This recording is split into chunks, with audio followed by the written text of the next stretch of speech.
la vie de Jésus-Christ a été ramenée à 12 mois. J'ai revu ce texte 5 fois pour ne pas dépasser 15 minutes qui m'ont été imparties. Distingués invités, cadres et bases de l'UDPS.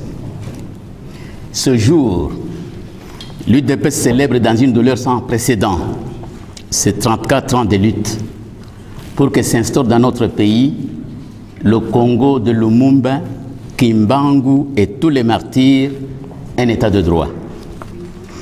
Il serait politiquement innocent et intellectuellement insuffisant de parler de notre parti d'avant-garde sans circonscrire au préalable le contexte sociopolitique et historique qui en est le précurseur.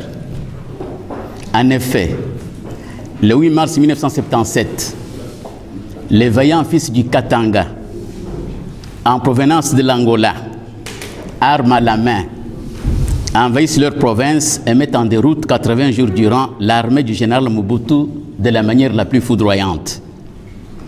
Il va s'en suivre in extremis l'intervention de l'Occident, sans laquelle le régime Guillaume Père tombait.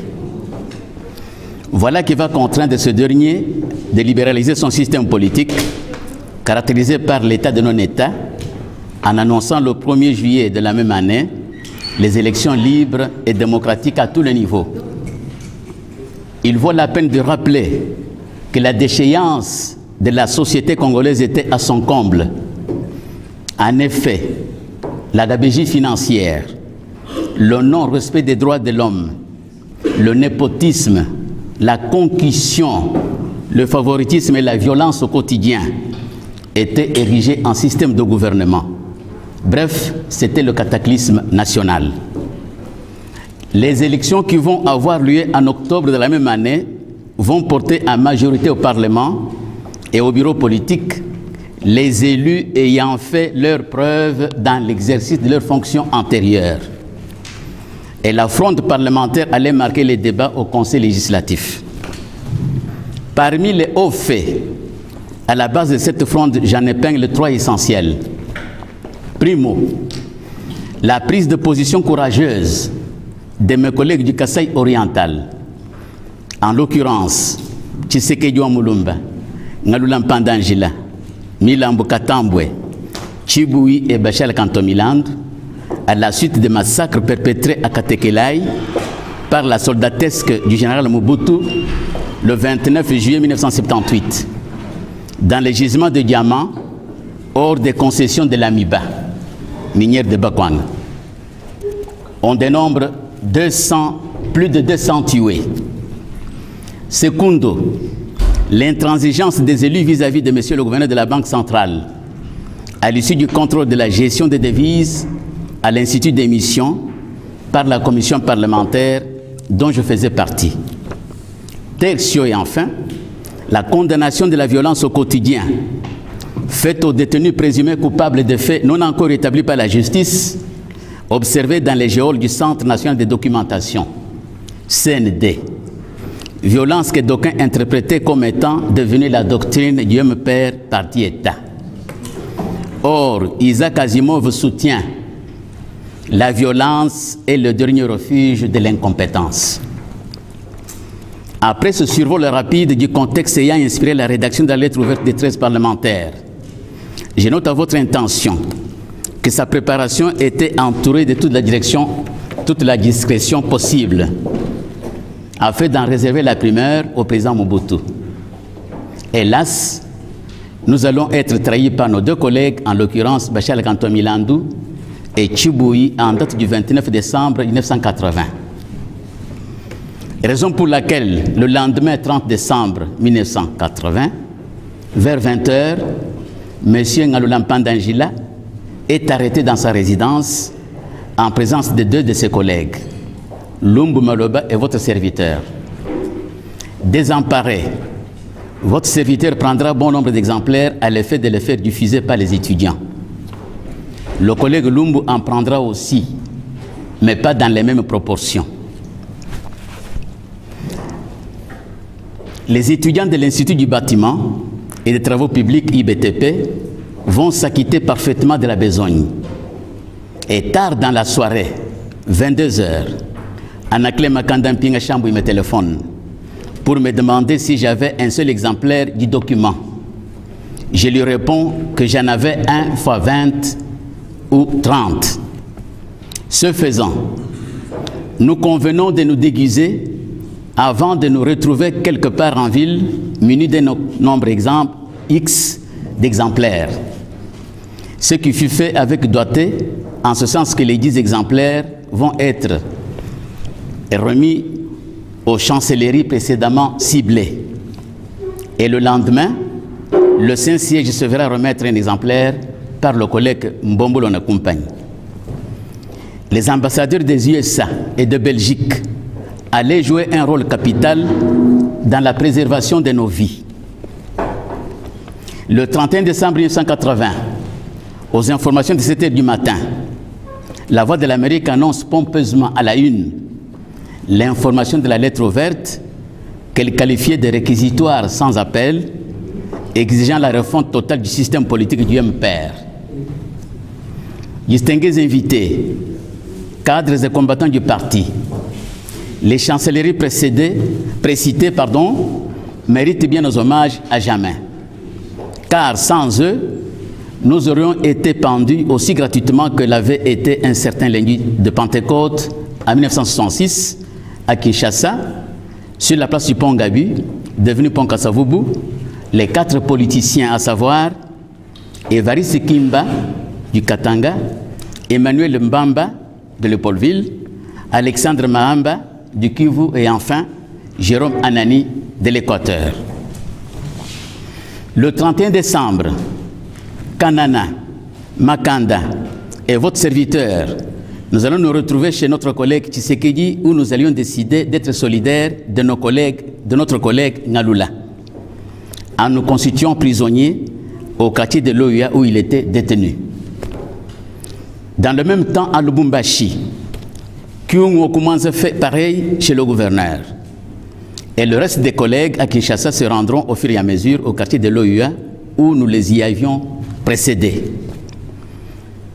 Transféré à Kinshasa, à sa descente d'avion à l'aéroport d'Indjili, Kyungo Koumanza sera accueilli chaleureusement par son ami d'enfance, membre du bureau politique élu et du comité central du MPR, Frédéric Kibasa Maliba Masela.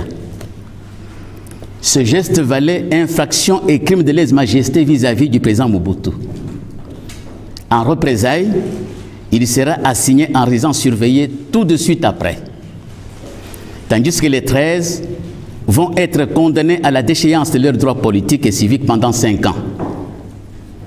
De sérieuses pressions vont être exercées par la Troïka grâce au professeur du Kondo Le Maniche, le tout premier représentant de l'UDPS-BB en Europe, arrivé fraîchement de Kinshasa. Les 13 sont relégués dans leur milieu d'origine, avant d'en être éloignés ensuite pendant une année, et M. Kibasa Maliba subira le même sort, certes, mais cloîtré dans sa résidence à Kin toute une année. Pendant la relégation, M. Mbombo dans nos compagnies se rétracte et rejoint l'MPR. Au terme de l'année 1981, les 13 seront amnistiés et autorisés de regagner leurs familles respectives à Kinshasa. Du pareil au même pour M. Kibasa, qui rejoindra ses 12 collègues à l'occasion de leur retour à Kin. À telle enseigne que le nombre de 13 restait inchangé. Ce faisant, il occupait automatiquement la place du 13e qui avait regagné le MPR. Et en vertu de l'ordre de préséance au sein du MPR, parti État, M. Kibasa venait en tête du groupe, dont il devenait d'ailleurs le porte-parole. Nous tenions nos réunions tantôt chez lui, tantôt chez M. Tshisekedi, mais souvent chez M. Ngalula, à la résidence de qui nous allions lever une option politique lourde de conséquences, à savoir la création d'un parti politique. De toutes les cogitations faites autour de la dénomination du parti, celle du maître de Séyan va l'emporter en suggérant l'UDPS. Nous sommes le 15 janvier 1982. Dès le lendemain, le pouvoir nous envoie un émissaire pour nous annoncer des négociations. Ce qui suppose que la mèche avait été vendue.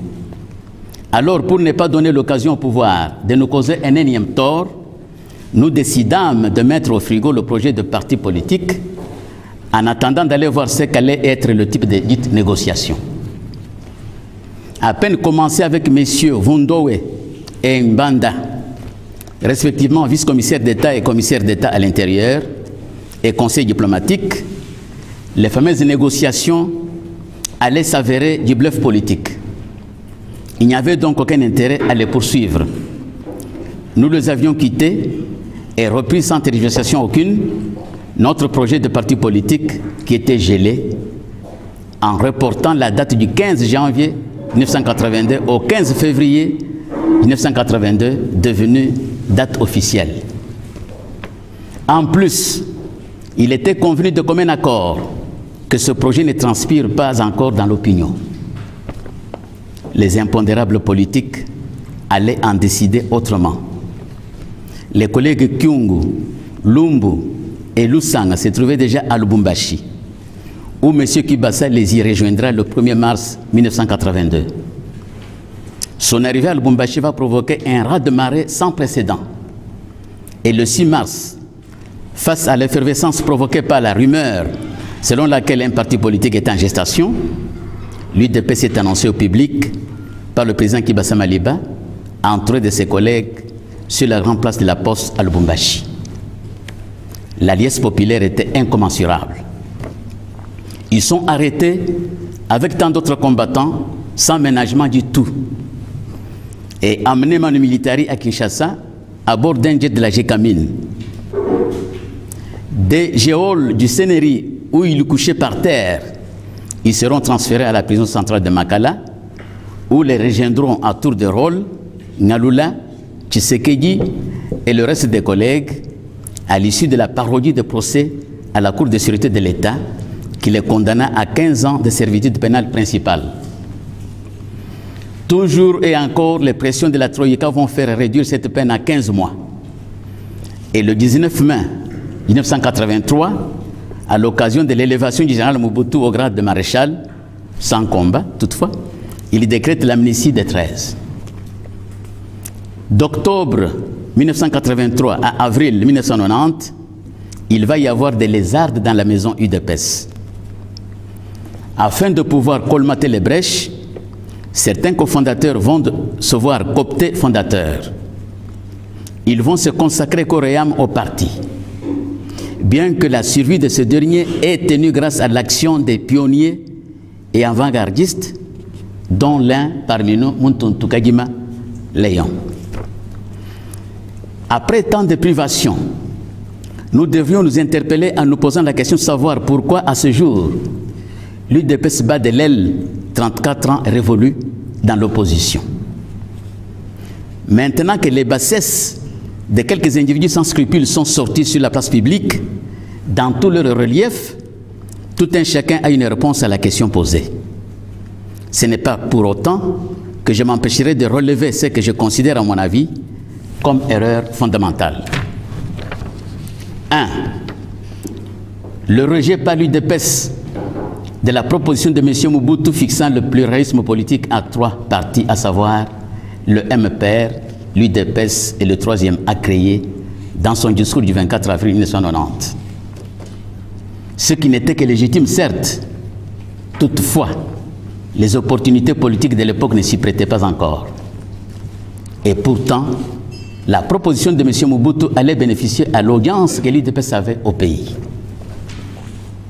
Alors, exploitant la naïveté de l'UDPS, Mobutu va financer la création de 400 partis politiques à sa dévotion. Malgré cette malice, à la CNS, nous allions réussir à renverser l'équation à l'avantage de l'UDPS. 2.